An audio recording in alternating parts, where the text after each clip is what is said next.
Today is Valentine's Day at the Dial-A-Date Network. Get on our singles computer network free by leaving your name, phone number, and address, date of birth, time of birth, and location of birth. Call us back to see if you have a possible match in a day or two after 7 p.m. weekdays or anytime on the weekends. Please use our confidential call mailbox. Keep trying. Your calls are very important to us, to the Dial-A-Date Network. Thank you. When you have finished recording, you may hang up or press 1 for more options.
I get one.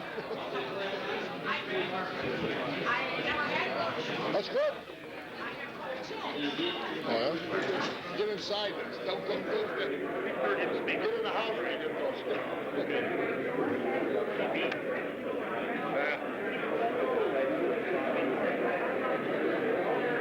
we ready now? I guess we can start.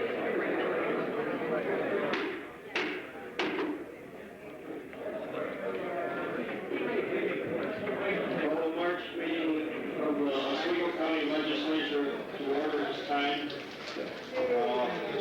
I'll ask the clerk to call the roll, please. Hanson. Here. Skinner. Here. Edick. Here. Bryant. Here. Brewer. Zahosky. Here. Boynton. Here. Weinhold. Crowley. Here. Johnson. Here. Keeney. Here. Beckwith. Here. McMahon. Here. Murray. Here. Warrendorf. Here. Jarrett. Here. Greenfield. Here. Bishak. Here. Shalfo. Here. Hansi. Here. Chetney. Here. Turner. Here. Walker. Here. Bateman. Ostatek. Here. Babcock. Here. Brown. Here. Ward. Here. Randall. Here. Balcom. Here. Reed. Here. Chesbro. Here. Church. Here. Buck. Here. Tabor. Here. Russell. Here. At this time, I will ask Legislator Jarrett to lead us in the invocation and pledge of allegiance.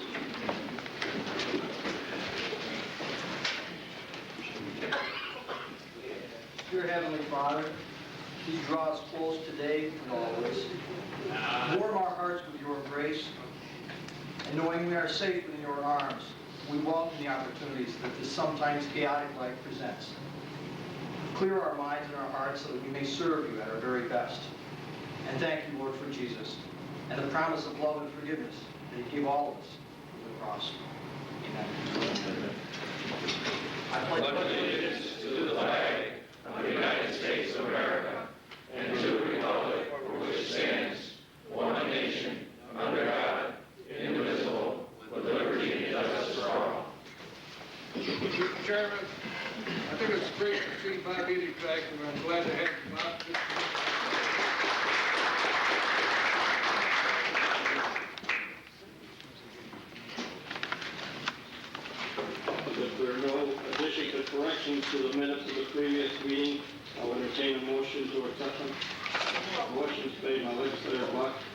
seconded by legislator Russell. All in favor?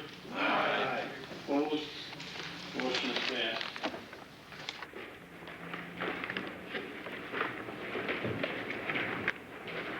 At this time, I would offer the floor for the introduction of visitors and members of the public who wish to speak at this time. And first, I would like to invite former chairman of the legislature, Hollis Eisman, who is now honorary chairman of the American Red Cross Month in Oswego County, and Rosemary Calderalo, executive director of the Oswego chapter of the American Red Cross. Come forward.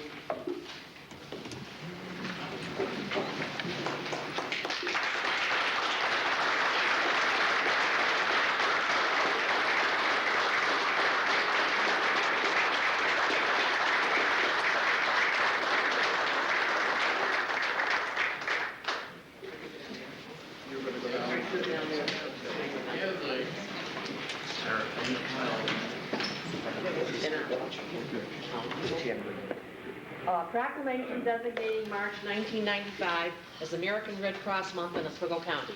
Whereas the American Red Cross is one of the largest and oldest social service organizations in the United States, and whereas volunteers make it possible for the American Red Cross to collect and provide blood to the ill and injured, provide emergency assistance to disaster victims, and to respond to the emergency needs of armed forces personnel and their families and dependents, and whereas the American Red Cross volunteers conduct thousands of courses in health and safety, and whereas volunteer and financial contributions are needed more now than ever before to fulfill the needs of our citizens, and whereas for over 100 years the American Red Cross has been an essential ingredient of American life, helping us to learn, to help, and to prosper, and whereas the County of Oswego and its citizens have supported a local chapter for over 78 years, now therefore I, Frank R. Church, Chairman of the Oswego County Legislature, on behalf of the entire legislature, do hereby proclaim the month of March 1995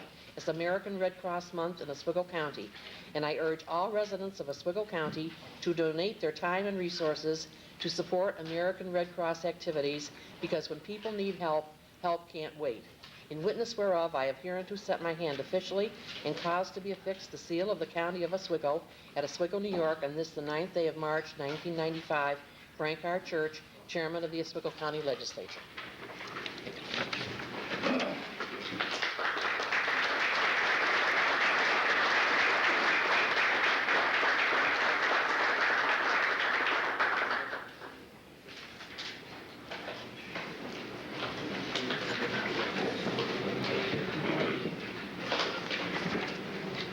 Mr. Chairman and fellow legislators, on behalf of the American Red Cross and the many, many dedicated volunteers that they have, I want to express my deep appreciation for this proclamation.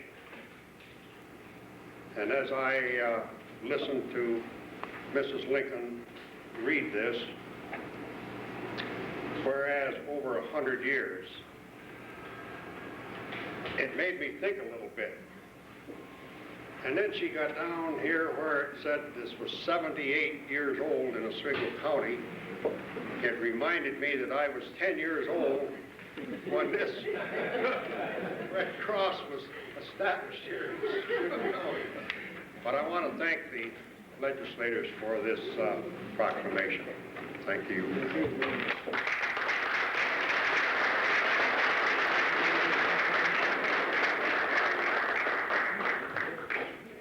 She just reminded me my birthday is Saturday, too.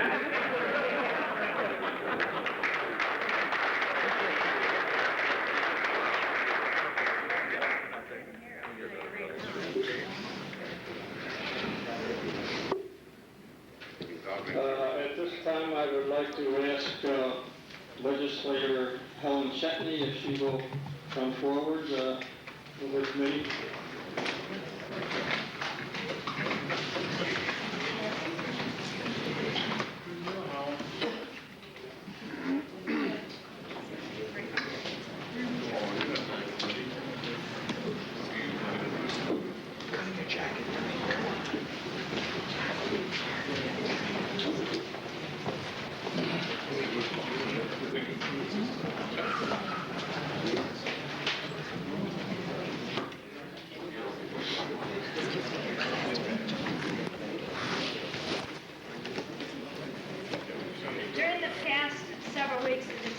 Motion and Tourism participated in 8 outdoor sportsman and travel shows throughout the Northeast to promote Oswego County as a destination.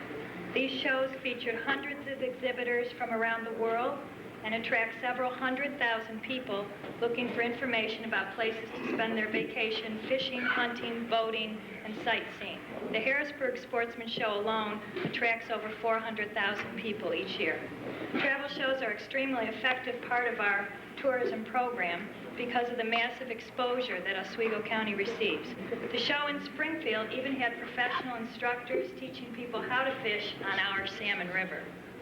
The shows provide us with an opportunity to distribute brochures and information directly to the people who are interested in coming here to Oswego County. These shows occur one right after the other in a 7-week period. With only 5 full-time people and 1 part-time person in our department, there's no way we could participate in as many of these important shows and still keep our tourism and public information offices running. Fortunately for us, 18 county residents have volunteered to staff our county exhibit at 5 of the 8 travel shows. These volunteers set up and take down the county exhibit, package thousands of brochures for distribution, and answer millions of questions about Oswego County and its attractions. Each day at a travel show means spending 7 to 12 or more hours on your feet, answering questions, handing out brochures, and talking and smiling the whole time. These volunteers have given up their time, and in some cases even their vacations, to do this for us. The generous donation of time by these volunteers totaled 344 man-hours and saved the county a total of $5,504. During the travel shows, the volunteers and our department staff distributed over 65,000 county brochures directly to people that want to come to Oswego County to vacation. I'd like to call each of these volunteers up individually to be recognized by Helen Chetney, our chairman, with a certificate of our deepest thanks. Norma Church worked at the Syracuse Sportsman Show.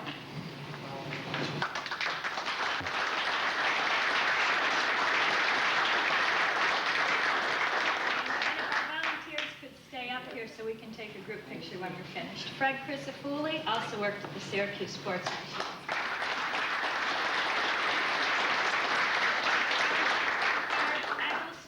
Syracuse Sportsman Show.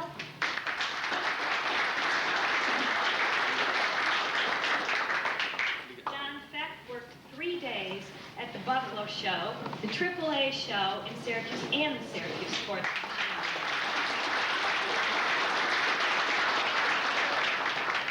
Doug and Shirley Fiegel, who could not be here with us today, worked 4 days at the Harrisburg Sportsman Show.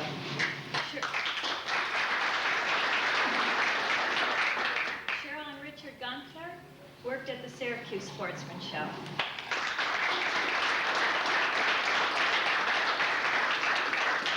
Tom Herbert worked at the Syracuse Sportsman Show.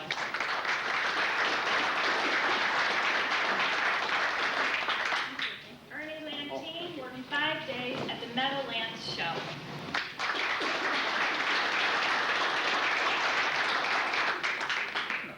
Ed and Barb Lighthall worked 4 days at Harrisburg.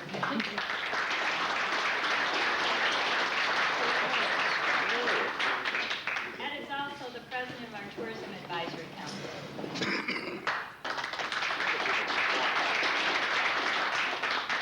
Bree Martin and Greg Neal, who could not be with us today, also worked at the Syracuse Sportsman Show.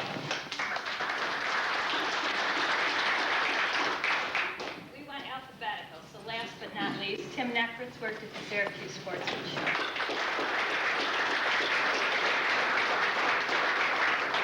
Now, if we can kind of arrange ourselves for picture, I'd also like another person who we really appreciated having show up at the Syracuse Sportsman Show and got indoctrinated into packing the bags, stuffing them with brochures, handing them out, smiling and talking.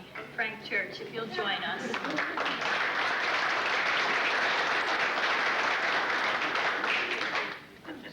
You're right on there. Front row and a back row, we have volunteers up in front, committee in the back.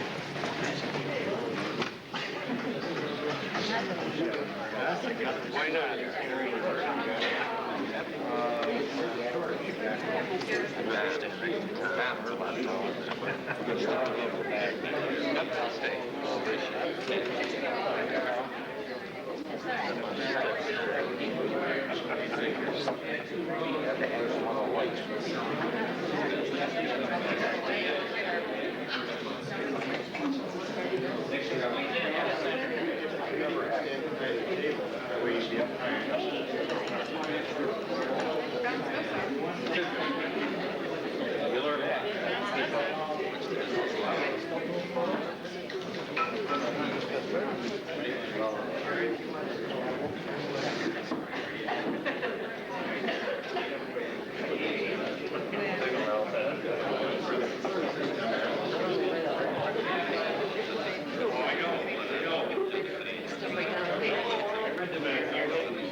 Is Kathy coming here?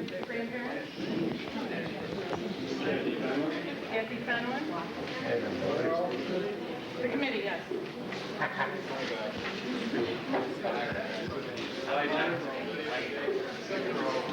How's that girl in my door? I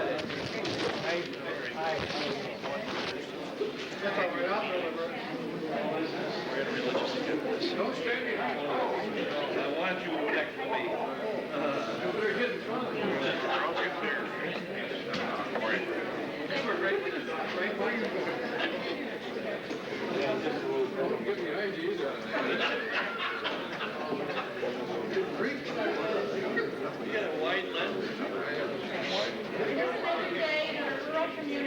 Oswego County has a chance to follow one of its own on a path to the Olympics.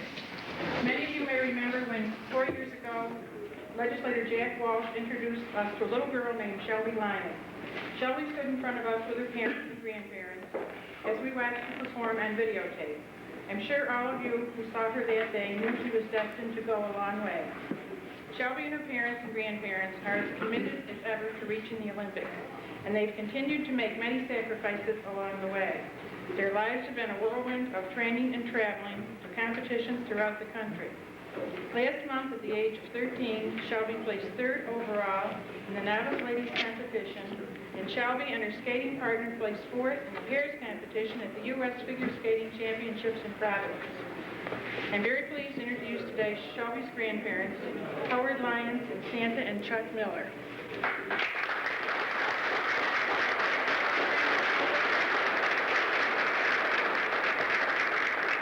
Grandmother Gloria is with her and her mom out in Colorado in training, and Shelby's father was unable to make today's meeting. Before we present the proclamation, our committee, the Economic Development and Tourism Committee, wants to present for the grandparents to give to Shelby our county flag for her to have for our support in her travels.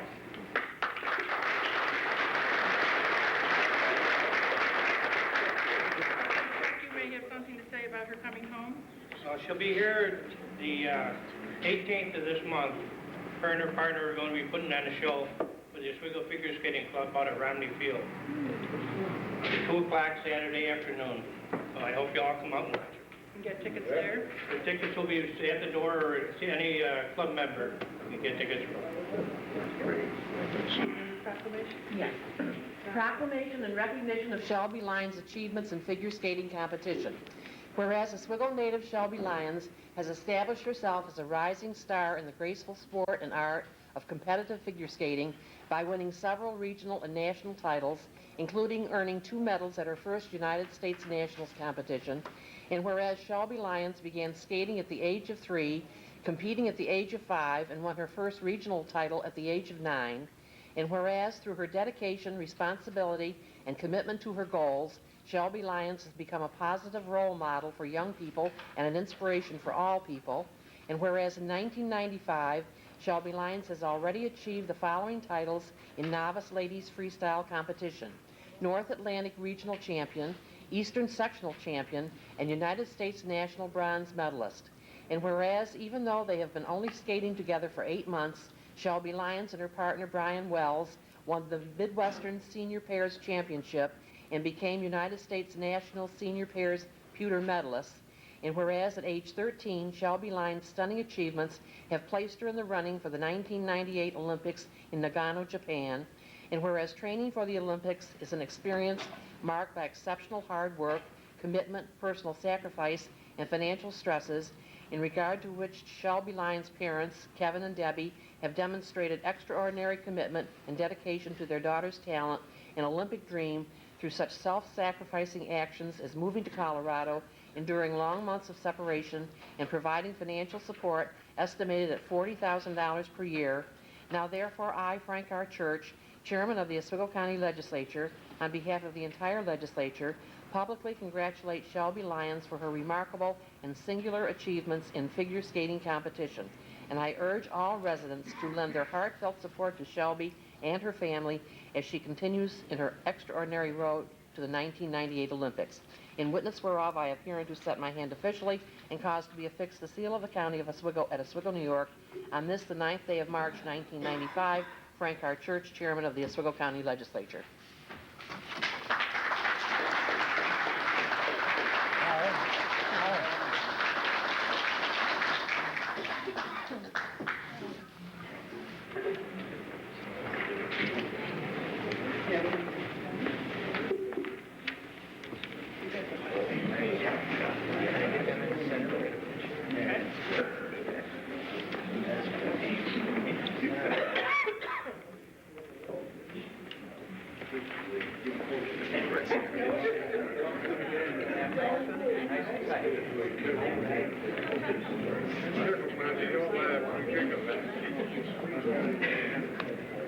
Big man here. Have it on a pole. You can fly it around. It's your wisdom.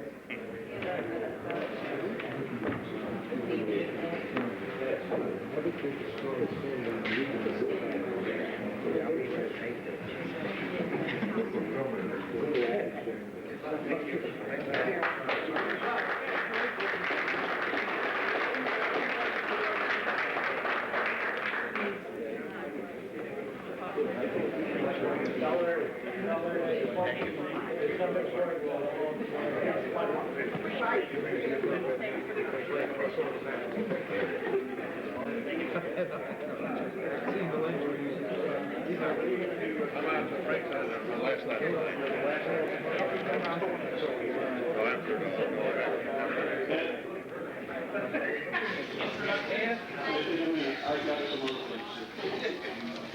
this time, I would like to appoint the Honorable Howard Rose, Supervisor, Town of Valmy. Come forward, you have some words for us.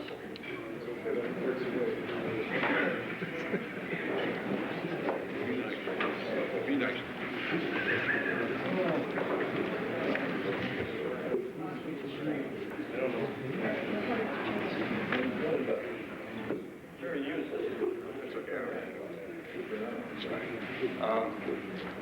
Good afternoon. I'm here today, again, to talk about the concern that I have with our county incinerator in the town of Valmy. I'm not here to preach my position. I think you all know where I stand on that issue. But what I'm here today to do is to invite you personally to a meeting that I'm going to be setting up April 5th at our town hall at 7 o'clock. And the reason I'm setting this meeting up is because at the last time I spoke here, I asked all of you to educate yourself beyond what you hear from your experts in the field of incineration. And I know that's a difficult thing for a lot of you to do because you're busy with a lot of other hard issues that you're facing here in the county. And so I'm going to try to provide an opportunity to make it a little easier for you to get some more information. And that's the purpose of this meeting. The meeting is going to be designed to have a presentation, a discussion, and questions and answers. And I would like Mr. Oswald or Mr. Church, whoever could get together your experts, I would like them to be in attendance at this meeting as well, because I'd like both sides of the issue there for everyone to question and talk about. I hope that you will all attend. I'll try to send out personal invitations as well. This will be an opportunity to demonstrate that this legislature is open-minded on this issue and not just listening to one side. And like I say, it'll be there for both sides to present their case to the people of the town of Valmy and to the legislature of this county. So that's what I'm here for today. I appreciate it if you come. Jim, did you have a question? Could you repeat the date and the time again? April 5th, which is a Wednesday evening at 7 p.m. Thank you. Okay. And I appreciate all those that could attend, and I'll make sure that you're noted that you were in attendance also. Thank you very much.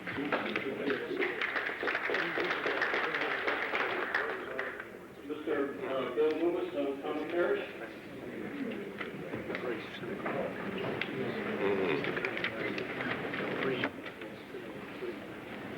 Thank you, folks. Is that working? I think so.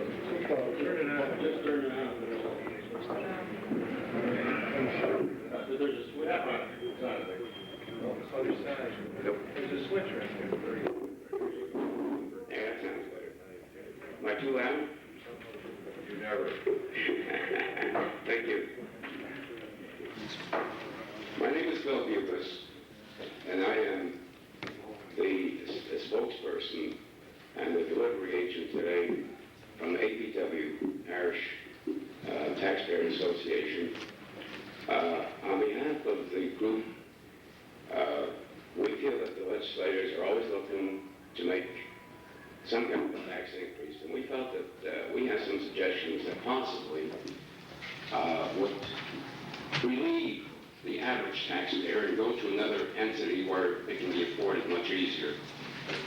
AP taxpayers would like to know why, going in the 21st century, that you're not doing anything about tradesmen not being tested and certified for a master's license, such as in fields, plumbing, heating, air conditioning, electrical, like other surrounding communities are doing. Instead of sacrificing the public at large, anyone can obtain a business license, open up shop, and bango, away they go. You don't know what their credentials are. You don't know when they're putting that heating element or unit into your house, whether it's safe or unsafe. You might have seen the advertisement in the paper, and you're taking for granted. Well, fine. It must be safe. They're advertising. I believe Oswego City has it. In our review of checking it, Onondaga County definitely has it. The reason for a master's license would be, for argument's sake, if I'm a master plumber, I can have somebody working under me, but as long as I'm there to guide the operation. And this pertains to a lot of the fields out there, yet we seem to be lax for Oswego County. You know, everybody always thinks Oswego County, Oswego City are all in one. They get this doggone thing confused. So this is a suggestion that we thought possibly could increase the budget dollars a little bit without always attacking the taxpayer. We don't know what the dollar amount would be. We bring this as a suggestion to the floor so you folks to investigate and see perhaps this is an avenue where it will relieve a little bit of the burden on the taxpayer. The scenario that I know happened to me personally, when I moved into this county, my electrical pole was knocked down by a storm. I hired a contractor who did the job for me. As far as I was concerned, it was a perfect job until a month later when I got a notification that I was the electrician that put all the wiring in. I had nothing to do with it. So this is why we thought this might be a good avenue to investigate. The other point that we were very much concerned with, and that is why are organizations under the disguise of charity or religious groups now charged property tax when they have income-producing property and gambling in the way of bingo or casino night, etc. We donate money for our memberships to these organizations or door-to-door fundraisers to support these organizations. Now, isn't it about time that we looked at this in the era that it is of the 21st century? You folks know that these agencies and groups do need it, but I can say for one thing, we have checked out in Orwell, for example, Catholic Charities has 5 trailers that they're renting out in that location, yet not a penny's coming back to us in taxes. So we'd like to leave these comments with you and see if you can't more or less help us, the taxpayers, out in the future of taking the burden off our shoulders a little bit and putting it on to where it belongs. Thank you for your time.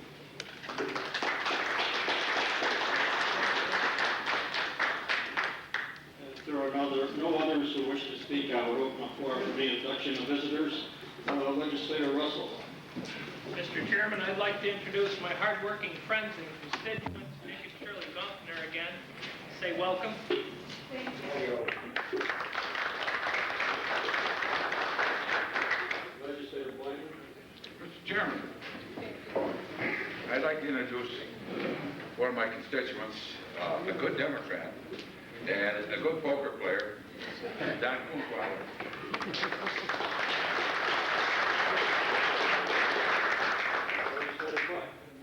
Those already spoken, I'd like to introduce Howard Rose.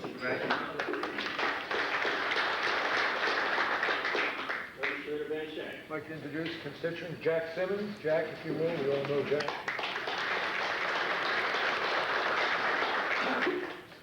Legislator Bacon.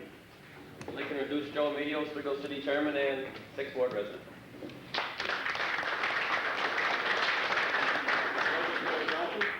Yes, Mr. Chairman, I'd like to introduce again with us here today our Chairman of the Richland Town Zoning Board, Dave Waters, please.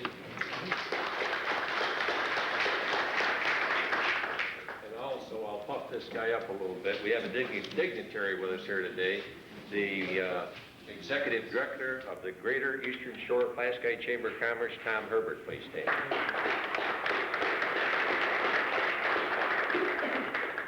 Not to be outdone, I would like to introduce my wife, Norma, who has already been up front and had her picture taken.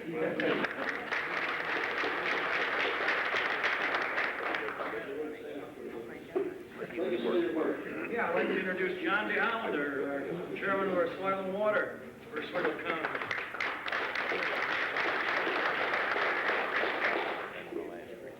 Legislator Brown. I'd like to introduce Mary Jean King Robbins, Administrator for the Office of Agent, resident of my town.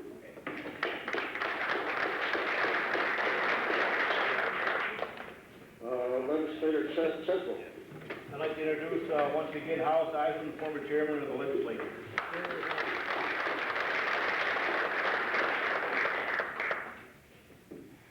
Okay, Legislator Beckwith. Mr. Chairman, I can't be outdone here. I got to introduce the resident of Hannibal, Martha Engel, our deputy treasurer.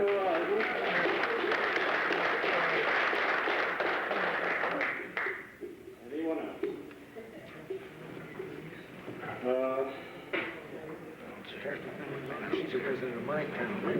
I think at this point, I would like to ask our county administrator, Dr. Asphalt, for a few words about a recent trip he took. Some of you might know Jack Turney and Steve Rose, myself, went to Washington to represent the county as far as the Association of Counties, the National Association of Counties is concerned. And as we were down there, there's a lot of concern down there, a lot of demonstrations going on there, as everyone knows. And we had an opportunity to listen to the president, had an opportunity to listen to Mr. Dole, Newt Gingrich, and a number of others. And it was all interesting. I think eventually, in our humble opinion, that they are getting together on programs. There's a lot of stuff going around. This is being cut and that's being cut. And they don't get treated any better by the news media down there than we do. They say, well, they're being cut. And they're trying to make a point down there that somebody's got to realize when there's a positive, you're getting something, and the negative is when you're not getting anything. So when they get it across, they'll understand that. A lot of block grants going on. There's talk going that the school lunches are out. That's not necessarily true. It's going to be a block grant back to the states, and they can do as they want with it. And there's a lot of other programs in that way. We're going the same thing as we're having here in New York State. When you want to cut something, we're going to have the same thing here in the county. And it starts in it's going to start in the towns, in the county, the state, and the federal government. They're taking things away, and people don't like it. But in order to lower taxes, it's the only way we can do that. So we're all going to have to get used to that, and we're hoping on that. The things that we were interested in down there, there's a number of things, but unfunded mandates, as we talked about for a number of times, that was one that we were pushing on. Welfare reform is another big thing, and I think we got everybody's sentiment one way or the other on that. Employment and training programs, and then we had regulatory reform and flow control. And I don't know if any of you know flow control, but that's on where you can take garbage in our county and we lose our tip and feed by going like the Seneca Mills for $20-some a ton when we have to keep our facilities going here. Those are some of them. There's many more of them down there. There was about 2,500 people down there from all over the United States, basically with all the same concerns. Naturally, there's some things out in the western part of the nation where there's they're still fighting over water control with the Indians and everybody else. Back in the 30s, there's forestry problems, federal lands and stuff that we're not quite that involved in, but we still have to support certain things. So I don't know if Steve Rose is here and Jack, if they come in here, and maybe they want to. You can't go to all the meetings, so you have to split up as best you can. And if there's any questions, anybody, maybe you have some more to add to it as far as our Washington trip or Steve, and I'd like to have you get this opportunity now to do so, if you will. No, I think you covered all the main points. Obviously, we went to a number of work sessions. We went to a number of work sessions on how to influence legislation, and the people there emphasized that you really need to get to Washington and get to the staffs of the various people involved, the senators and the congressmen and that sort of thing. There's a lot going on down there. There's a lot that's going to happen, I guess, within the next year or so, and it's going to mean changes for us, and it's going to mean more decisions for us. But in return for that, we get a little bit more control of our destiny. That's what I at least see coming out of Washington. We have a candidate running for fourth vice president against another woman from the South. This lady we have running is from Westchester County. Hopefully, we have always had somebody in progress of being working up to be president of that organization, and we always used to have a number of people from our area, a number of department heads on different committees. And the nice part of it is the gentleman that's at present time, he's can talk firsthand with the president and any of the other the Senate and the Congress and everybody down there, which makes it a lot easier for the state, whatever state they're representing. So you might want to consider looking at or participating in that down there and get into the campaign, because we have somebody down there the only time you can get anything are those places usually is you're down there pounding on the doors, and I think we've proven that in the past. And it's not, we got changes that have got to be made, and if we want to force them, we should be there forcing them to be done. And I think everybody wants to get less government, so I think that's what we're talking about. Other than that, if there's any questions anyone has, Steve? Yeah, I would make one cautionary note. I think it's probably, it's safe to say that on a national basis that everybody is interested in reducing the deficit, looking toward balanced budget, welfare reform. I think one of the things you need to keep your head up about is that they're talking about reducing the expenditures on welfare. They're talking about reducing the amount of money that's devoted to foster care, child protective, adult services. They are not talking about reducing caseloads. You will be faced at some point in the future with reduced revenues both from the federal and state level, and you will be faced with a decision as to how much you will put out on the table to cover the difference between the Fed and the state and your responsibilities for taking care of adult services, foster care, child protection, and those people who will come to you and say, we don't have enough food to eat, we don't have enough place to stay. That stuff is not being reduced out of your situation. While it's simple to talk about the issue of balancing the budget, the issues of human needs are still going to be there, and those are things that we're going to have to wrestle with. Thank you. Pleasure. Yeah, I got one other thing that, and I talked to Jim already about this. There's an article in the paper. There's another one in today about the $4 million that the county pays for administrative salaries. That is not correct, all right? Because they have in that Bruce, and I think I've got to talk to Morris on that. I'm not blaming Jim on it. He picked it up down in the personnel office. That's unrepresentatives and administrators. We have a number of people that are unrepresented. They're not in the union, but they're not administrative people, all right? And that's got to be settled. You're talking, it's way over. So I just want the legislators to understand that. We do not pay. Another article in another paper today with $4 million. That's not correct. Okay? Other than that, that's all I have. Thank you. Okay. Thank you.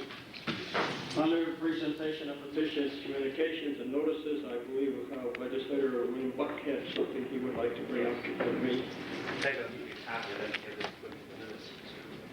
A copy of a letter that I received from Claudia Smart in town of Almy, and it's kind of nice once in a while to have something pleasant right in the minutes, so if you'll let me read this, I'll do it as fast as I can. Written to Ed Marks, it says, Dear Ed, I just wanted to write you to express my sincere appreciation for the help received by the town of Almy from your department. As the new grants director for the town, I was involved in all stages of the technical assistance provided to us by your department. This was our first grant application, and as a result, the need for professional guidance as to procedure and resources available was tremendous. The main staff person you assigned to help us was Brian Madigan. It was wonderful. He not only was able to answer all of our questions, he also anticipated our needs. It's hard to get all the answers when you don't know all the questions. Brian made this whole grant process much easier than it would have been without his help. As we move forward on this project and look into the developmental concerns, we would like to continue to work with your department as well as Central Regional Planning. Please let us know what types of technical assistance your department provides in project development. Sincerely, Claudia Smart.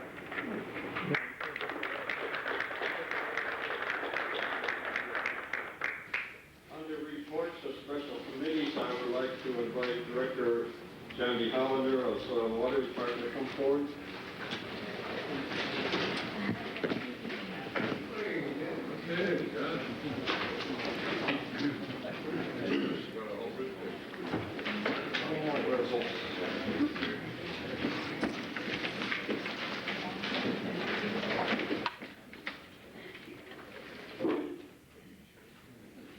I'm not used to this microphone. Good afternoon. I hope my talk today is not going to be too dry, because it's on a topic that we have plenty of, and we also take it heavily for granted, and that's water quality. I'm going to put on my different hat instead of from the Soil and Water Conservation District. I'm here as the current chair of what is known as the Oswego County Water Quality Coordinating Committee. And I wish to thank you for allowing me to take these important minutes of your time and bringing you up to speed regarding water quality initiatives here in Oswego County. For those of us who have been here in the county government since the late 1970s, you may have remembered the federal program that affected Oswego County, known as the 208 program. In June of 1975, pursuant to Section 208 of the Federal Water Pollution Control Act amendments of 1972, Oswego County participated in the development of the Central New York Water Quality Management Program.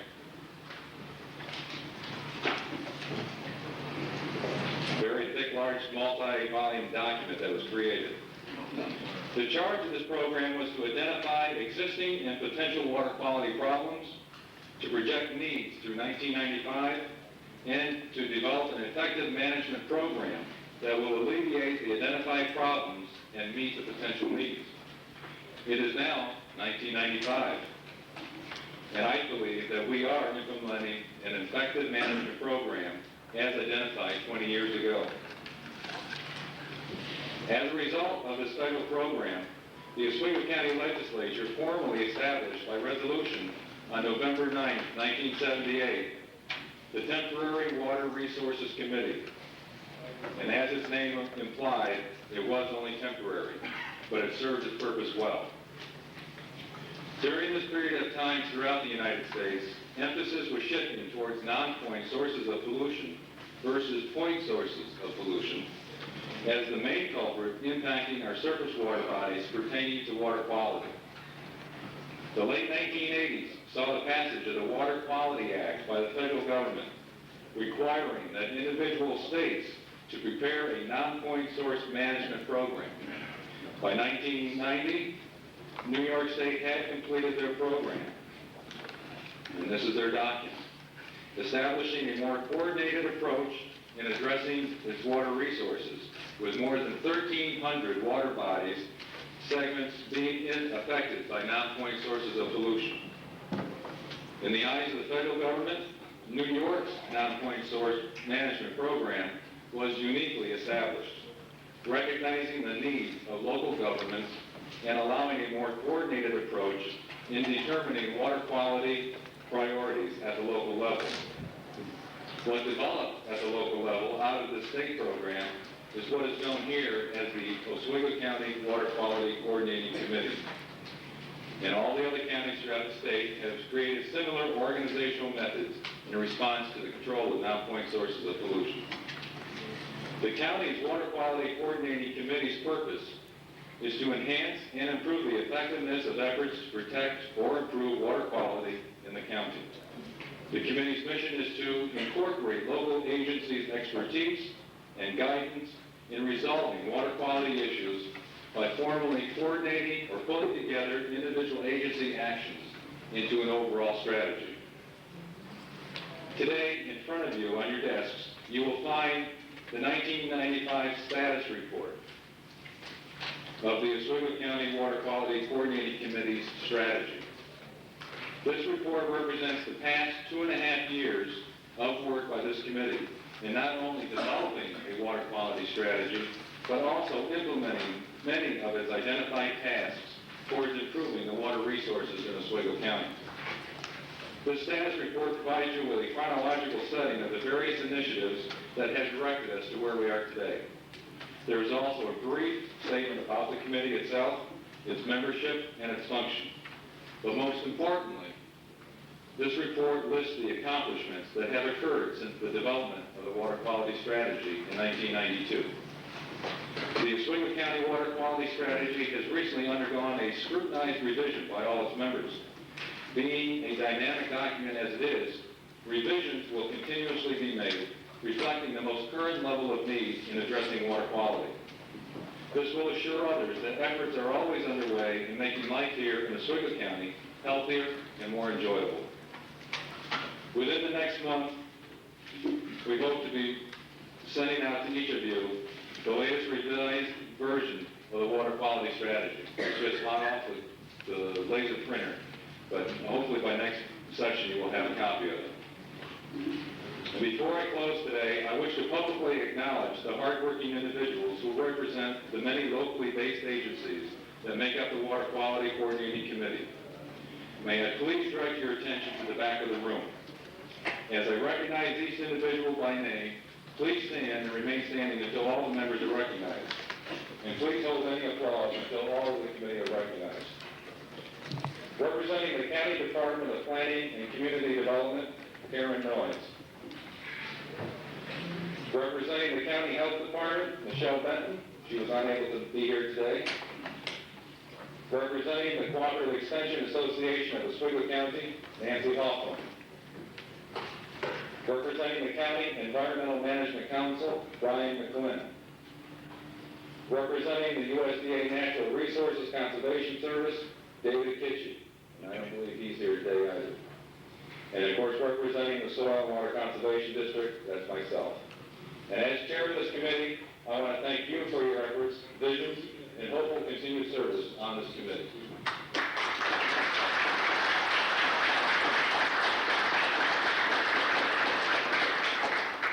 And I want to thank you as legislators for listening to me today for this update. And upon your review of that status report, if you have further questions, please do not hesitate to contact the committee. We'll try to answer them. If you have any immediate questions right now, I'll be glad to try to answer. Thank you very much.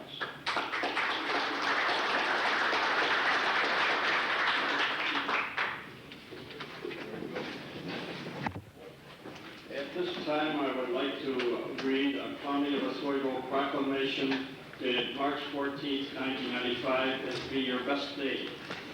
Whereas Tuesday, March 14, 1995, marks the first National Girl Scout Be Your Best Day initiated by Girl Scouts of the USA, the world's largest voluntary organization for girls. And whereas for 83 years, Girl Scouting has inspired generations of girls to improve the world around them in their homes, communities, and their society. And whereas Girl Scouts of the USA, which is open to all girls ages 5 through 17, celebrates its members individually so that they may develop their full potential, build self-esteem, and develop sound decision-making abilities. Now therefore I, Frank R. Church, by virtue of the authority vested in me as chairman of the Oswego County Legislature, do hereby salute the Girl Scouts of Oswego County by raising their Girl Scout flag over our county office building, and hereby proclaim Tuesday, March 14, 1995, Girl Scouts Be Your Best Day in Oswego County, and thus urge the citizens of our community to join the nation in Be Your Best Day by pledging to be their individual best. In witness whereof I have hereunto set my hand officially and caused to be affixed the seal of the County of Oswego at Oswego, New York, on this 14th day, the 20th day of February AD 1995. Chairman of the Legislature, Frank R. Church.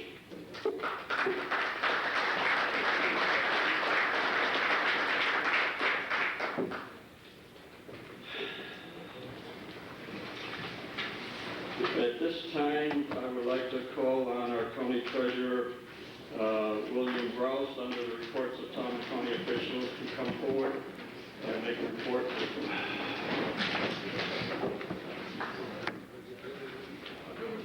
Last month when we were here, we told you at the end of February the annual report would be completed. Well, it's completed, and we put copies on each legislator's desk with some tabs so that all we want to do is hit the high spots. If there's questions about anything that we don't touch on at a later date or today, we'd be more than happy to respond to them, but not to belabor this thing a long time. We just want you to get a picture of how we stood financially at the end of 1994, which is what this report shows you. This is Mark's baby. He's been working on it continually for the whole month of February. And as you can see, it's a very detailed report on all our activities, gathered from all the various departments within the county. And prior to now, as we've discussed the budget and the tax rates and all of that information was projected information. What's in this report is how it actually ended up. And I have Mark C. go through it, and I guess I can respond to questions as we go. And if there's any other areas that you'd like to touch on, just let us know. Does anybody need a copy of the annual report? We didn't give them to Ways and Means people. We thought they already had one, but if they need them, we'd be more than happy to give you one. Sure.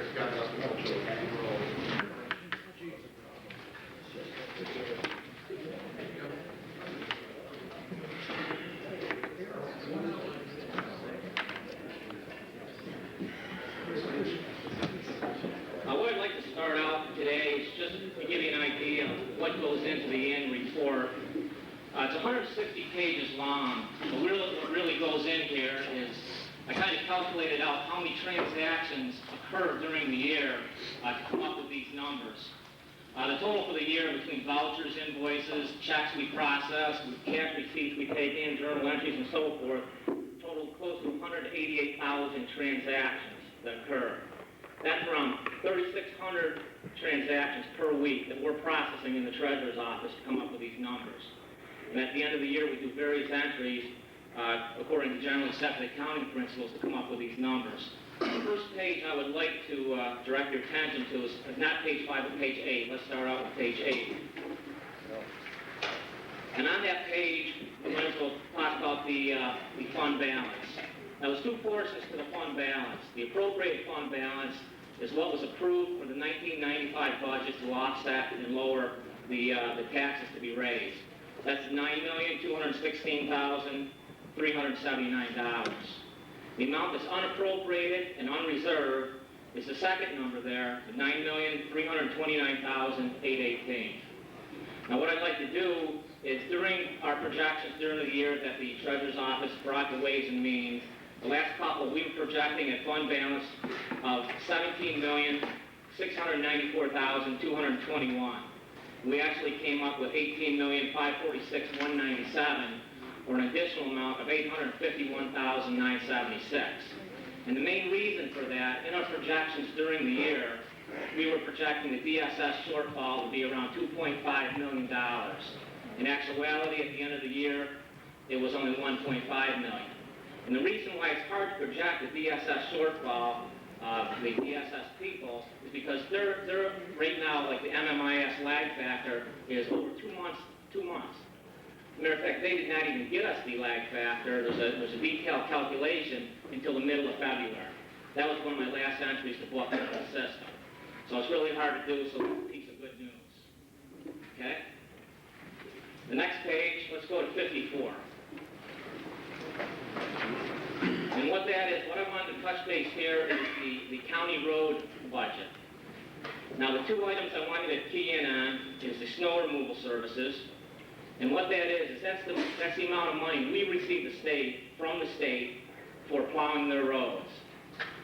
Now, what happened is the county road at the end of the year gave really back to the general fund $934,000.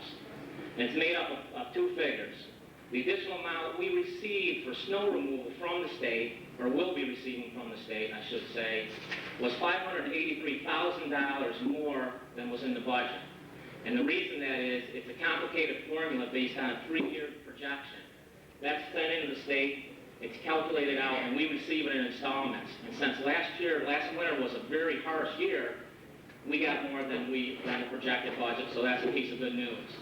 On the other side, the Consolidated Highway Program, the CHIPS program, we received an additional approximately $370,000 over what was budgeted. So those two figures alone really is what made us over the $934,000. Okay, on page 64, on the next tab, I just wanted to touch base with you people on the road machinery fund.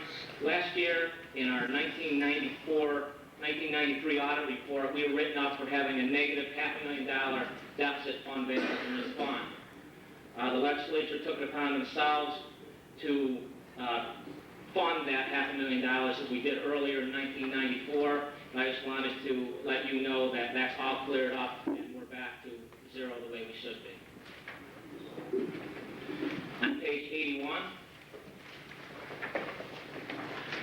this is the Capital Projects Fund. If you look at the bottom of the page where it says unreserved fund balance, what I just wanted to show you there, if you look at 1993, we had approximately $13.7 million in capital projects. This year, it's down $3 million to $10.8 million.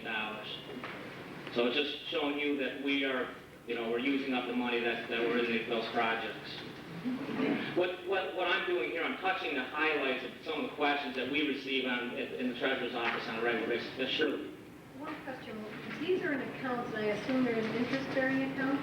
Yes, what we're required to do, we're only required, all the interest accumulated within the general fund There's only certain projects. If it's a bonded capital project, we're required to record the interest within that project. If it's a reserve fund, for instance, the item above where it says capital reserve, we have that in a separate certificate of deposit, and that interest must be accumulated within that fund.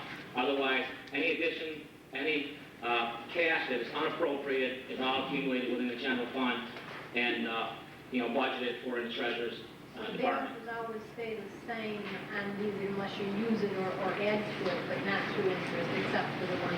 Absolutely. The new one that Bill handed out, the new capital project analysis that's set on your desk, will include the first column on the left-hand side is the final fund balances for 12/31/94.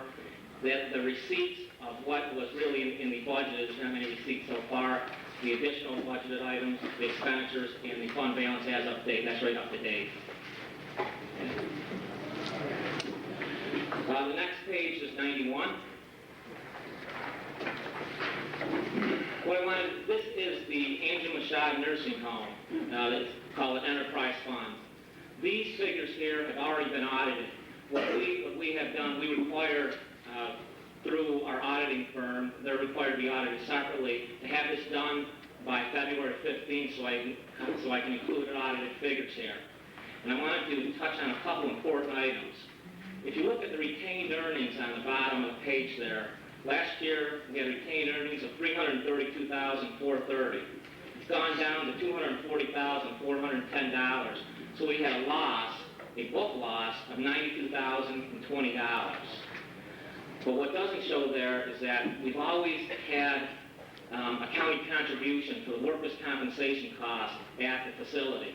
And last year, what that cost the county is $232,872. So that $92,000 loss was a lot more, and we just wanted to let you people know. Okay, next page is page 99.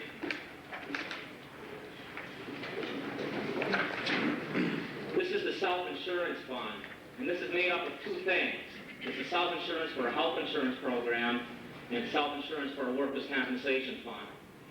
At the end of 1993 or 1992, the State Comptroller's Office has required us to convert these to what's called internal service funds.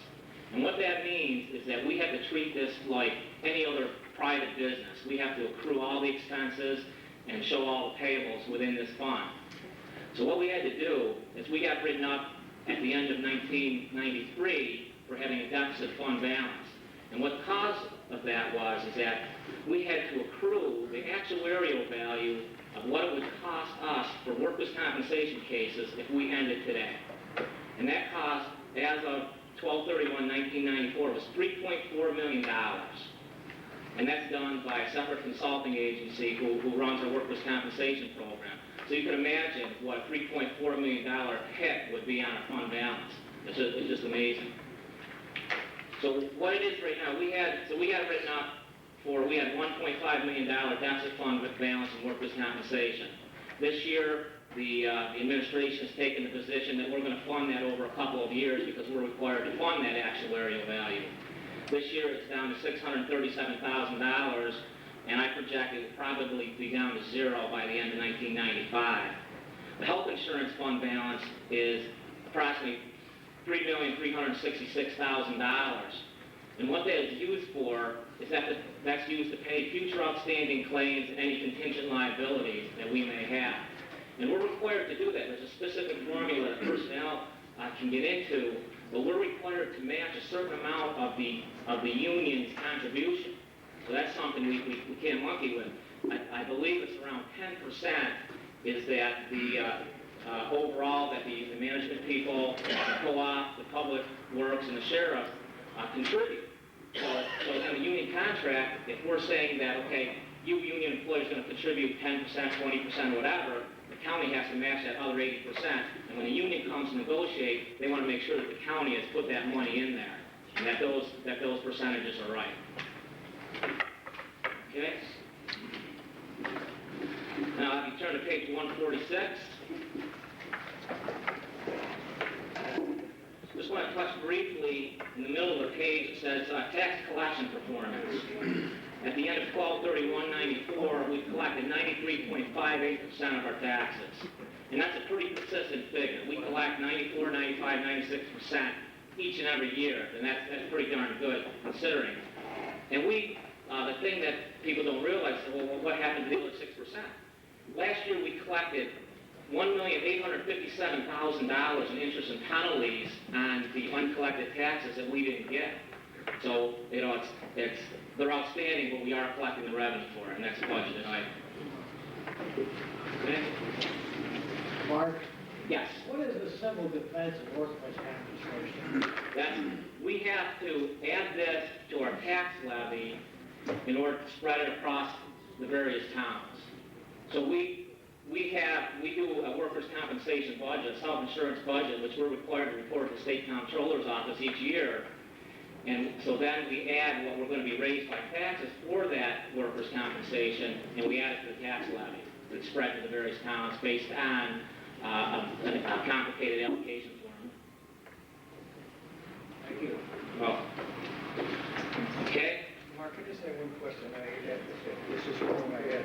You just made a statement about the tax collection performance of 93.58. Yes. And then you threw a figure at us that the unpaid taxes or uncollected taxes in the county of Oswego, and I didn't quite.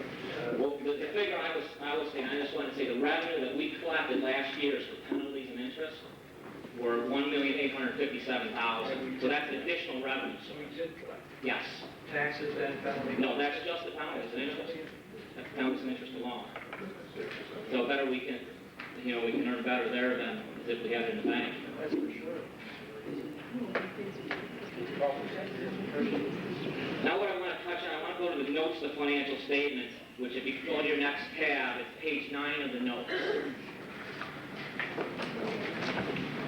In 1994, we were required to disclose what our landfill closure and post-closure care costs would be incurred, or may be incurred. We're required to disclose that. I just want to touch base on that because it's quite a substantial amount that the county may be footing in the coming years. We'll hit first briefly on the East Seneca Street site.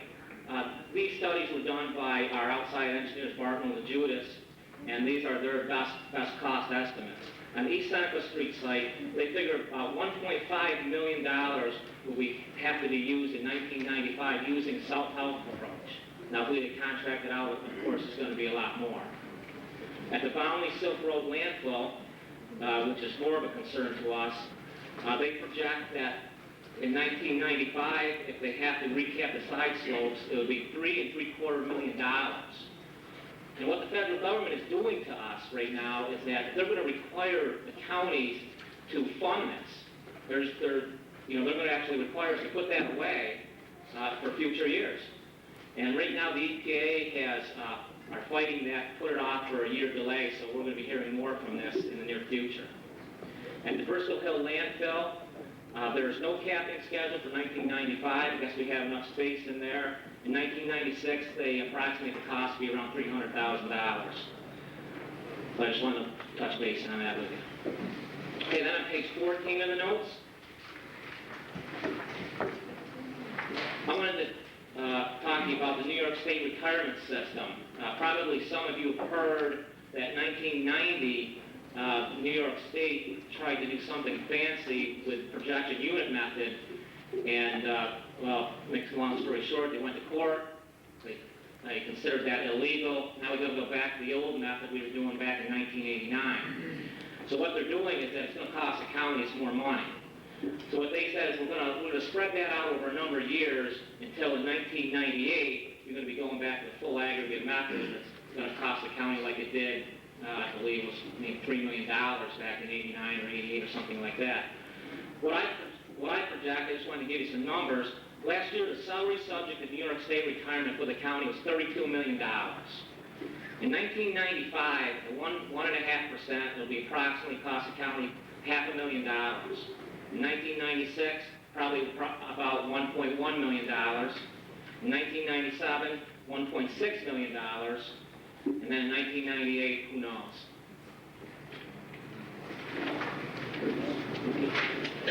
Okay, then on page 17 of the notes, we get asked asked this question quite often, what is our debt service per year, what's our future debt service?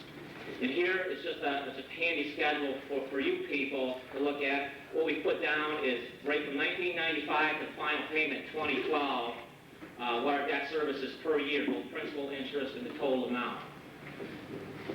So you can see if of course, we don't do any more bonds, it's going to go down substantially.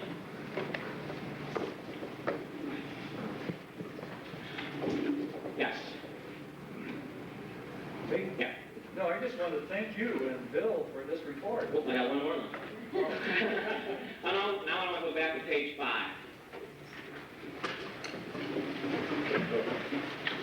There's been a lot of questions about the difference between what is cash and what is fund balance. And being an accountant, it's easy for me, but it's hard to explain it to the layman. And just for instance, I'd like to share with you some of how the cash flow works in accounting. The low point of our cash flow is on January 31st. And this year we were at $35 million, our cash balance. That's our low of the year. Our high of the year is the very next day, February 1st, where we had $77 million, because Niagara Mohawk paid us $42 million. Now that $77 million certainly does not equate to what our fund balance is. What that $77 million has to be used is to pay our bills for the entire year, including the next January. So at the end of the year, what I did, Bill sent everyone an analysis, a cash analysis, to everyone in here, and the amount was $39,798,000. And what I did is I went through, to the best of my ability, and kind of highlighted where that cash is. And if I can just take 1 minute, I'll go down and let you people know where that cash is for my analysis. In the insurance reserve fund, $249,000. In the contributed reserve for workers' compensation, $661,000. In the IRF capital reserve, $2,526,000. In the bonded project for the courthouse, $750,000. In various trust and agency accounts, $461,000. In other capital projects, $10,871,000. In the health insurance fund, $4,056,000. In the special grant fund, $137,842. Reserve for encumbrances in 1995, $1,012,000. Other funds, $525,000. The appropriated fund balance is a portion of that, $9,216,000, and the unappropriated fund balance of $9,333,000. So what you're saying, Mark, is that you take what is considered cash on hand actually is what's setting in our capital projects, accounts, various reserve funds and so forth. That's why, I did this to the best of my ability, but there are so many variables. That's why I said there's 188,000 transactions that we do a year. Now, to me, to Bill or myself to say, okay, here's where cash is almost impossible, because I could get into accounts receivable, accounts payable, encumbrances, and so forth that are all part of the fund balance. Yes. Do we need that much money in some of those reserves? Well, the reserve funds, for instance, on the IRF capital reserve, that's set aside by you as the legislature. And the only way that you can get that out is by legislative board approval. So and the only way now that we've set that up is that you have to move it to another reserve fund or expend it. So that's why, I'm all for, from my viewpoint, I'm all for reserve funds. Because the question is that, sometimes all the information doesn't come here to the floor. So if we have certain reserve funds for certain capital projects, then if they want to spend the money, they have to come here before they do it.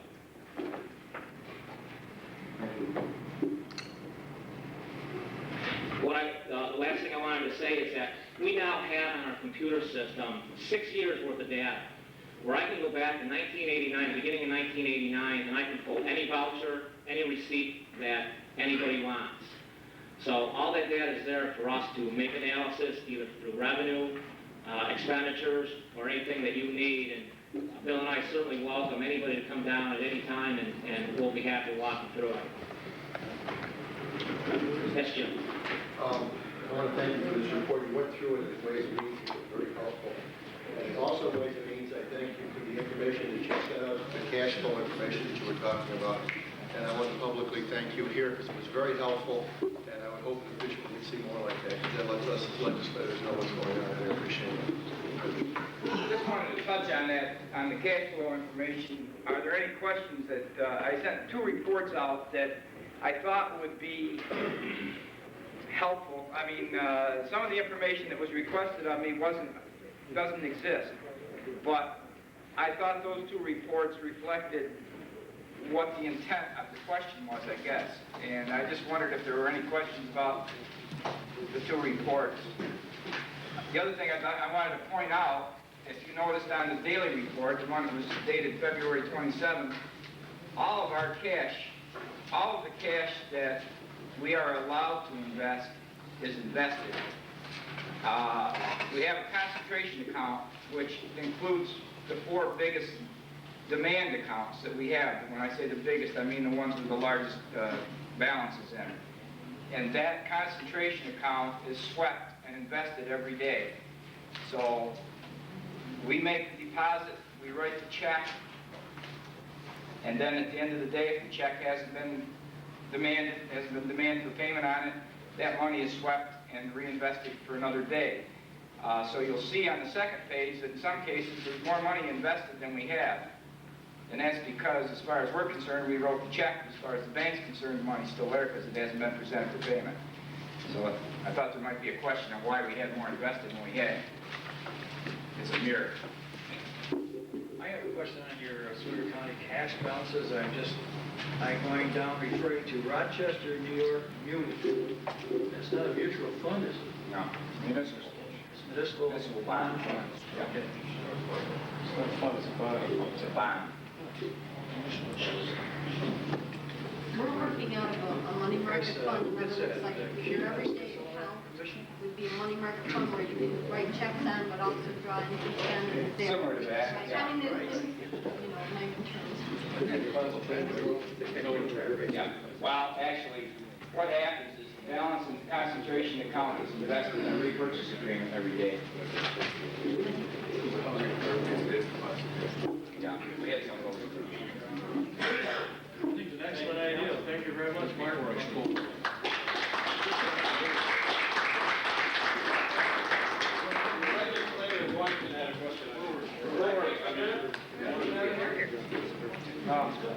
Mark, better take this.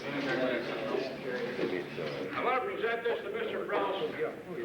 He won this a year and a half ago, and I've been waiting till the need that he needs it. Now, I've heard the rumors the last week that Mr. Ross needs this, so my wife would be real happy to hear this.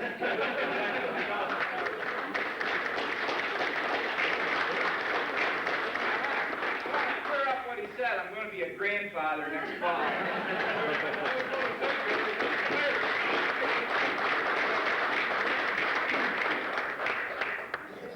Thank you, Mark. That was an excellent report. I think at this time we will move into resolutions.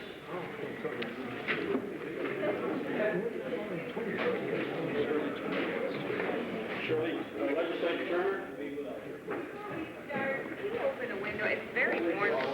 No, I'm not. Huh? That's a Texas remark. What did he say?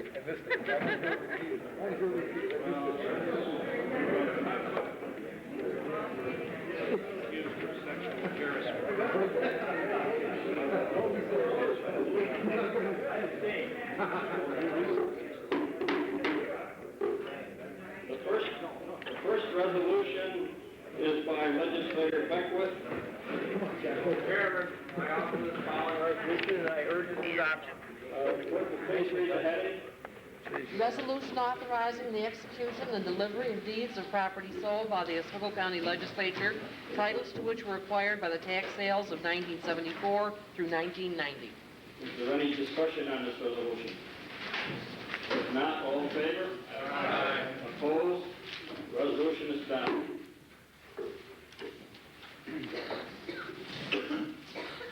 The next resolution is by Legislator Brewer.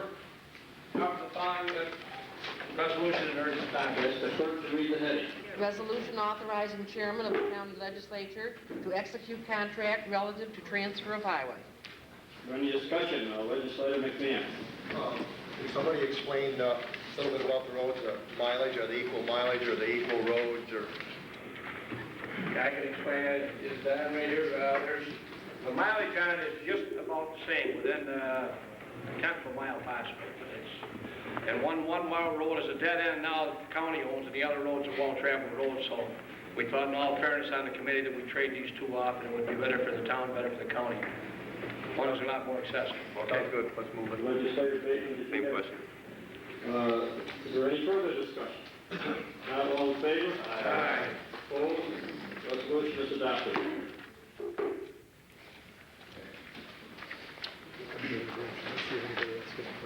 The next resolution is by legislator Boynton. Mr. Chairman, I offer the following resolution, urgent adoption. First, ask the clerk to read the heading, please. Resolution in support of the long-term home health care program. Any discussion on this resolution? Legislator Crowley.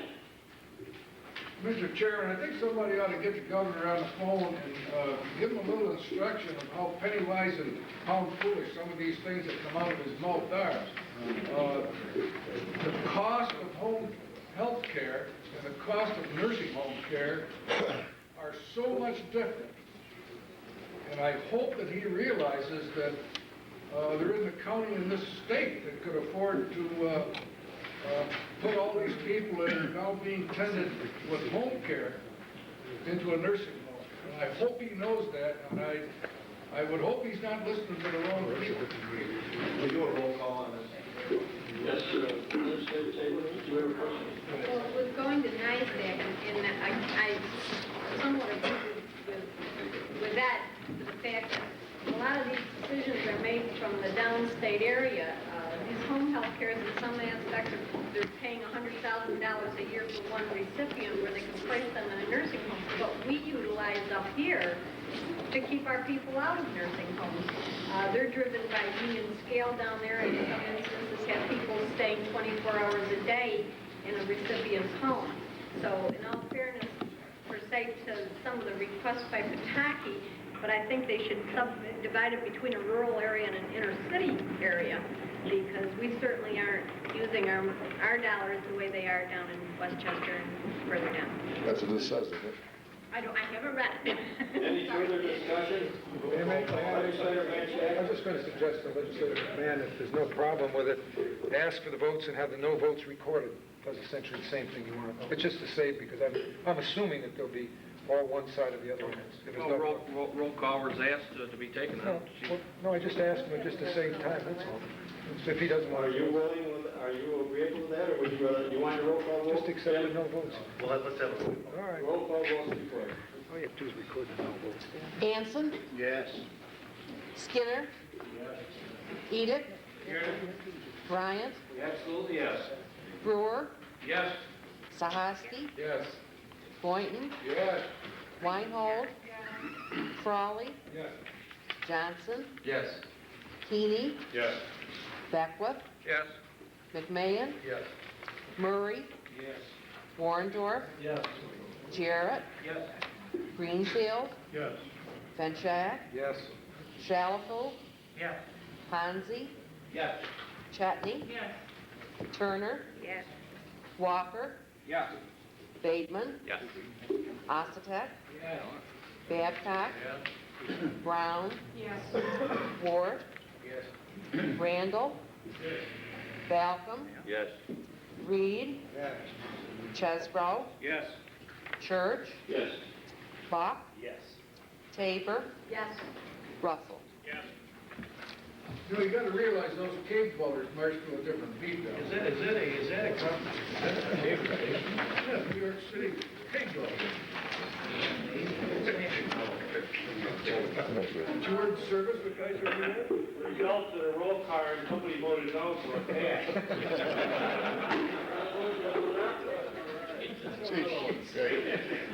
Another roll call.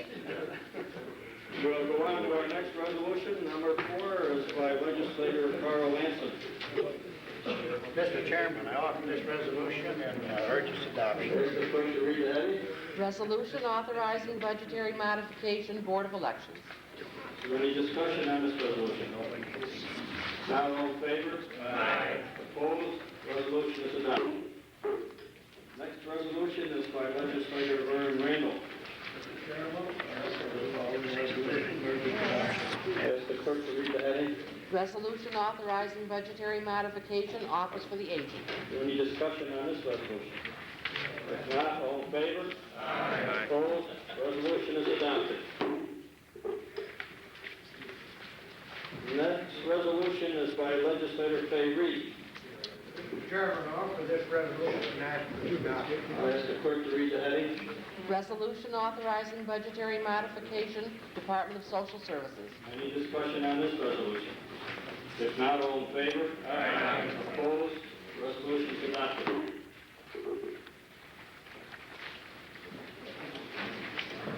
The next resolution is by legislator Don Warendorf. Mr. Chairman, I offer this resolution and urge its adoption. I'll ask the clerk to read the heading.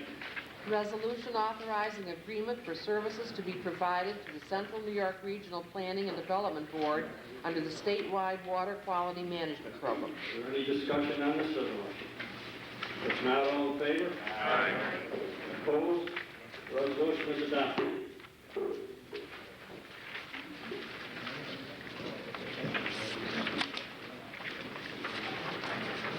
The next resolution is by legislator Skinner. Mr. Chairman, I offer the following resolution and move for its adoption. Ask the clerk to read the heading, please. Resolution reclassifying a position in the Office of the Sheriff. Is there any discussion on this resolution? If not, all in favor? Aye. Opposed? Resolution is adopted. Mr. Chairman, that the last one? The last one on this? I'd like to move a waiver of the rules for 4 additional resolutions. Second. Motion is made and seconded for waiver of the rules for 4 additional resolutions. All in favor? Aye. Opposed? Motion is approved. The next resolution is by legislator Helen Chetney. Chairman, I offer this resolution and urge its adoption. I'll ask the clerk to read the heading. Resolution appointing members to the Oswego County Industrial Development Agency. Is there any discussion on this resolution? If not, all in favor? Aye. Opposed? Resolution is adopted. Legislator Chetney. Mr. Chairman, although already introduced, I'd like to recognize Jack Simmons and Don Gonzalez at this time.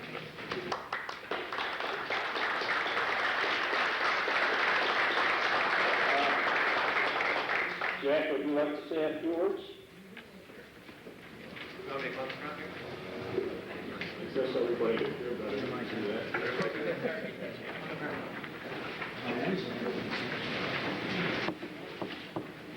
During an earlier meeting of the Economic Development and Tourism Committee, I stated that I was honored to be selected to fill the vacancy on the IDA board. At that time, I thanked Norm Sider, chairman of the county Republican committee, for selecting me. And I also thank the committee for going along and giving their blessing to the same. And at this time, I'd like to thank the entire legislature for their approval and say that I pledge to do my best to represent all the people and all the residents here in Oswego County. I thank you very much.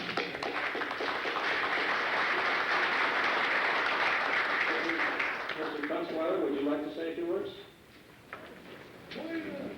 Why not?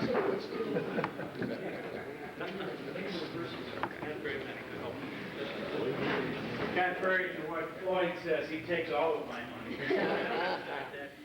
I'm very happy to be selected to the position as a resident of the community of Oswego and Fulton and the county for many years. How many? Well, just about 55, Floyd. I was gone for a while, so that'll. But I having 2 sons and grandchildren, I'm looking forward to do things that can bring our community even further. And I want to thank this legislature for this appointment and wish you well on the many tasks that you have ahead of you in these trying times. Thank you.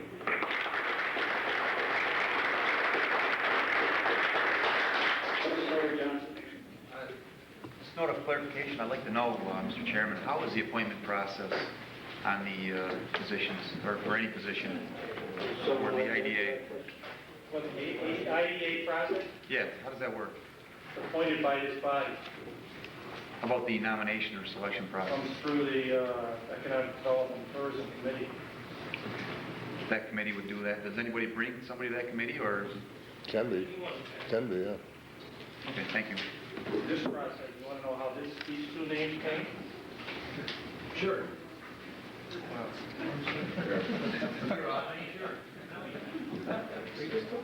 Well, the Republicans appointed or asked that Mr. Simmons be appointed, and there was overture made to the Democrat committee that they nominate a person, and the Democrat caucus of this body, I believe, this morning chose Mr. Kunzweiler. Thank you.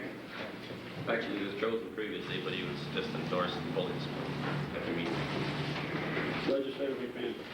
I'd like to thank all the legislators for appointing both of these people to the IDA. They're both very well qualified. And this shows that we legislators from all different persuasions can work together. And this is a win-win situation, I think, for the county of Oswego and the people of Oswego. And I appreciate everybody's support for both candidates. We're very well qualified. Thank you. The next resolution is by legislator Warrendorf. I'll ask the clerk to read the heading. Resolution appointing a member to the Oswego County Planning Board. Is there any discussion on this resolution? Not all in favor? Aye. Opposed? Resolution is adopted.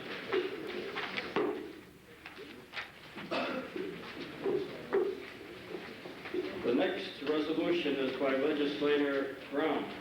Mr. Chairman, I offer the following resolution and urge its adoption. Ask the clerk to read the heading. Resolution memorializing the state legislature to stabilize funding and update the partial state reimbursement for the operation of county and city veteran service agencies. Is there any discussion on this resolution? Not all in favor? Aye. Opposed? Resolution is adopted. The next resolution is by legislator Ward. Mr. Chairman, I offer the following resolution and urge its adoption. I'll ask the clerk to read the heading. Resolution authorizing changes of the Oswego County legislative rules and order of business. Is there any discussion on this resolution? Legislator Turner? Mr. Chairman, I respect the fact that the original time for the meeting was 7 o'clock on the evening of April 13th, and that it is Holy Thursday, and I respect that, and that we wouldn't have a meeting that evening. However, we did vote in this legislature to have night meetings. We voted to have a night meeting in April, and our caucus, as far as I'm concerned, as far as I know anyway, voted to have the meeting the following Thursday. I don't think it would hurt for this legislature to have the meeting the following Thursday instead of having it in the afternoon.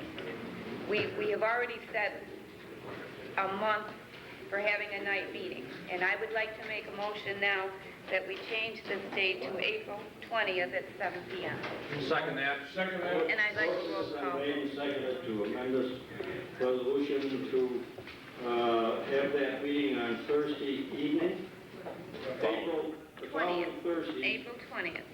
At what time? 7 p.m. 7 instead of 2. That's correct. I would request that we, Pardon? I would request that we have a roll call on this. Okay, there's been a request for a roll call vote. Let's take a minute that first.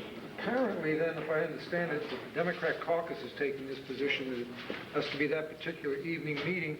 And it's interesting to me to note that we polled the legislature, and apparently that this causes less problems for whatever reason than that Thursday night as well. And I would urge that we support the original resolution, since that seems to be the will of the most of the legislators. I'm just saying this, and that's why I'm surprised to hear you say this, Shirley.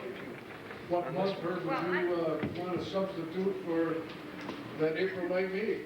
Well, Can't have it May?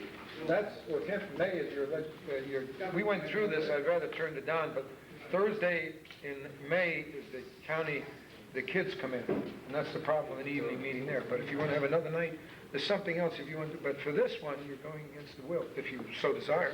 Then put it to a test. I'd say, I move the question, go right to the vote. I'm willing to have it that way. Motion. I realize that a questionnaire was passed around and that obviously the majority, and I don't know what the outcome of it was, if it was 18 to 18 or 18 to 7 or 17 to 16, whatever it was.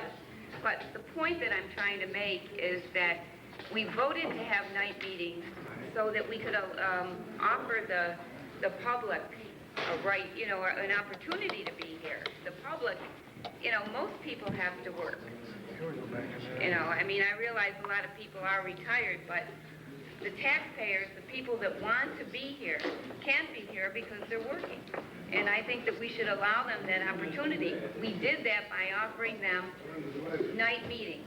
Now, what's going to come up in June? Flag Day? And then we go to September.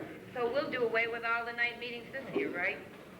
Point of order, question has been, you called the question, point of order. Before that was made, the legislator Ward had his hand up long ago. I would just, this question was discussed in the government committee, and the reason that we went to the polling method was the following week, the week of April 20th, is a week of vacation for the schools in Oswego County, and there are going to be many people traveling. And what we decided to do was to try and find when it would be the best to hold the meetings for the majority of the legislators. The poll came up today by a vote of one per poll, not on the weighted voting system, that it be held on the afternoon because it was more convenient for those people to be here that day. Legislator Walker. I'll yield to legislator Shalfo. Legislator Shalfo. I'd like to know the result of the poll. There were 3 questions on there, and I'd like to know what the 7 o'clock meetings polled and what the 2 o'clock meetings polled. We took a poll. I'd like to know what it is. Why don't you call Carrie had it, so she should be able to give us the results. We had a request for a roll call vote. I didn't able to answer the whole question. So let's go to the roll call vote. What are we voting on now? Let's get that straight. Amendment. We're voting on an amendment that would move the meeting to April 20th At 7. at 7 p.m. Yes will mean that you want it the following Friday at night, or following Thursday at night. No means you don't. Whatever. Either one of them? No means you want to go with it in the afternoon.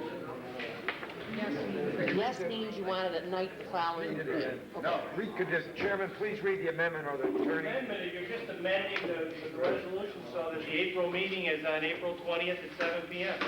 Correct. It's the same one you have, only it's changed. Week later. Anson. No. Skinner. No. Edith. Hurry up a little, will you? Pardon me? Okay. Why aren't we voting on this resolution that we got here? There was an amendment. On the amendment first. You have to vote under Robert's rules, you have to vote on the amendment first, and then the amendment is defeated, and you vote on the original resolution. Edith? No. Bryant? Yes. No. Well, you're fine. Who was that?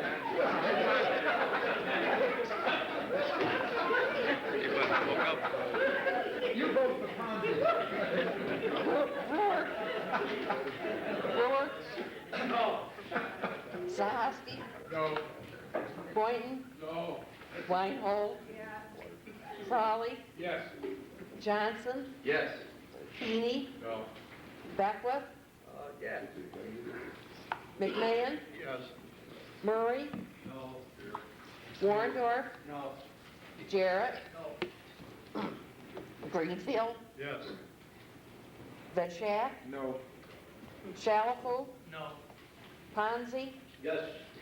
Chetney? No. Turner? Yes. Walker? Yes. Bateman? Yes. Ossetek? No. Babcock? No. Brown? Yes. Wart? No.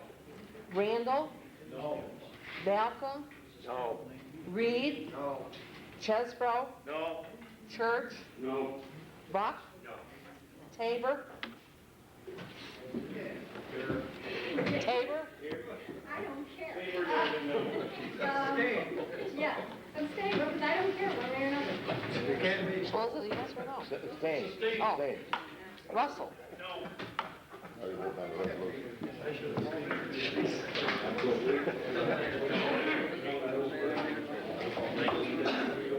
Votes 321, 25, 5 yes, 852.23, 43.93. I don't know. No, it's I don't care. So amendment to the resolution is defeated, so you're back on the original resolution. Okay,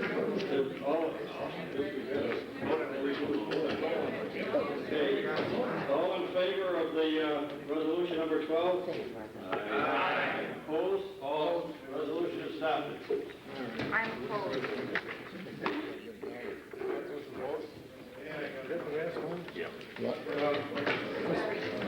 You gotta have those opposed. The opposed, put your hands up again, please. On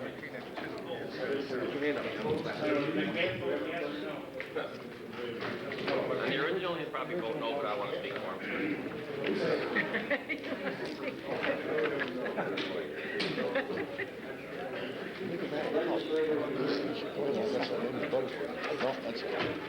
Legislative Buck. Yes, I just want to make sure, unfortunately, I leave room for votes, but I'd like to make sure I was recorded as a yes vote on the resolution appointing the IDA. Is there any unfinished business? Legislative?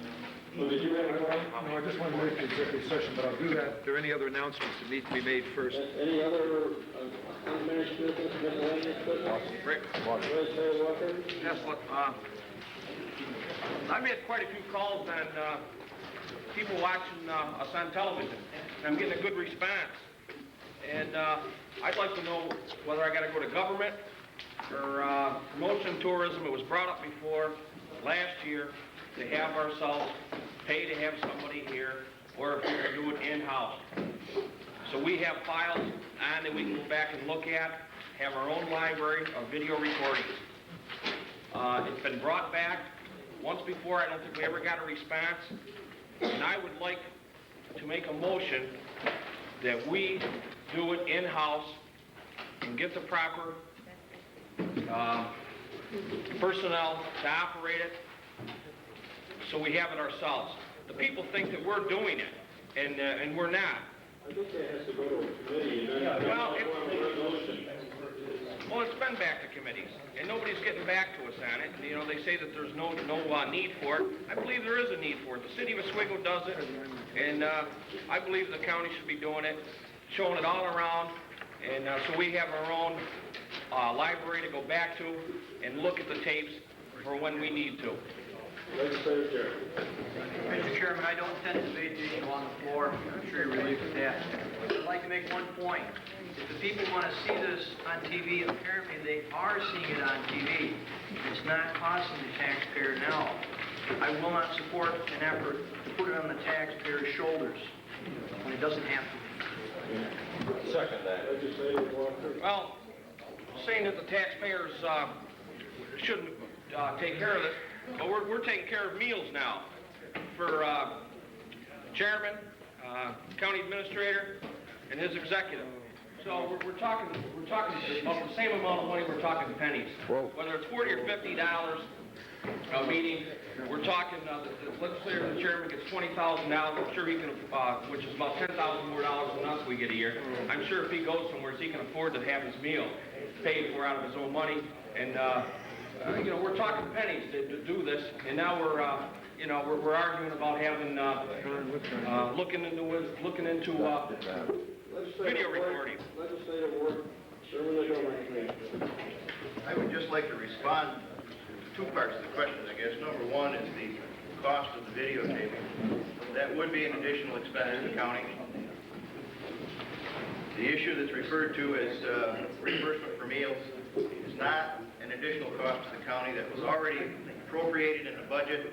It was already approved. It merely required approval. We have merely streamlined the process. There's always the opportunity for people to request an opportunity to go to a meeting and be reimbursed. That has not changed. Legislator Russell, did you have something? Just wanted to reiterate that, and I think the chairman spoke eloquently on that, and I believe the issue of taping was discussed on the floor several times, and the results are recorded. Legislator Manship. Go in executive session. Mr. Chairman, two quick points. One is that, once again, we fall in the trap of trying to serve as a committee of the whole when we start discussing these issues. I think appropriate channel is if a person raises a hand and says, I want a question video, that it be directed to that particular committee, and it should be directed to that committee. You always have the right at any time to do that. Secondly, unless there's any other announcements to be made, I move that we go into executive session for the purpose of negotiations. I'll second. Motion has been made, seconded, go into executive session, all in favor? Aye. Opposed? Nay. 5-minute recess. 5-minute recess. 5-minute recess. You gotta go? Go ahead.